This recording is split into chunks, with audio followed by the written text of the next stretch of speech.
você quer deixar as suas tesouras com um corte excelente e sem nenhum estresse, essas belezinhas são as queridinhas de todas as artesãs que trabalham com costura.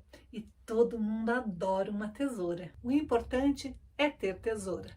E tesoura afiada. Afinal, ninguém gosta de tesoura que não corte. Mas para tudo, ou para quase tudo, a gente tem uma dica aqui no canal.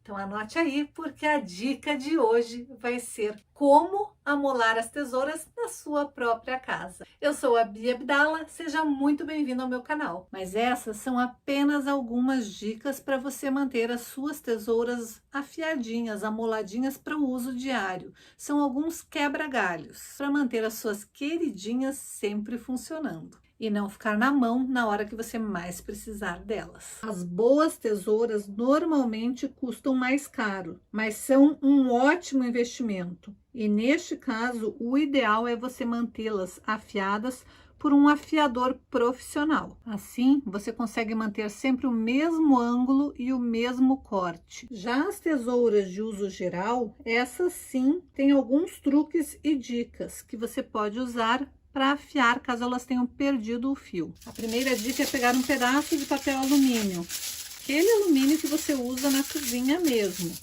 Você vai cortar um pedaço, vai dobrar e você vai cortar a sua tesoura algumas vezes, pois o atrito do corte vai devolver o corte da sua tesoura ou o fio da sua tesoura. Você também pode usar o mesmo procedimento com um pedaço de lixa. Pode ser inclusive lixa de unha. Cortar a tesoura em vários lugares da lixa para afiar a sua tesoura, para devolver o corte para a sua tesoura. Uma outra alternativa é pegar uma esponja de cozinha e cortar. Você vai cortar principalmente a parte que é a parte mais áspera, e essa vai te devolver o fio. Para não estragar a sua esponja muito, corte só as extremidades. Só o fato de você tirar a extremidade da sua esponja já vai ajudar bastante a devolver o fio da sua tesoura, deixar ela bem afiadinha. É o atrito dos dois materiais que vai fazer com que o fio volte. Com isso, você não estraga a sua esponjinha e também vai aproveitar e amolar a sua tesoura. Lembrando que tem que ser uma esponjinha nova, porque ela tem que estar bem durinha ainda. Você pode fazer o mesmo processo com palha de aço.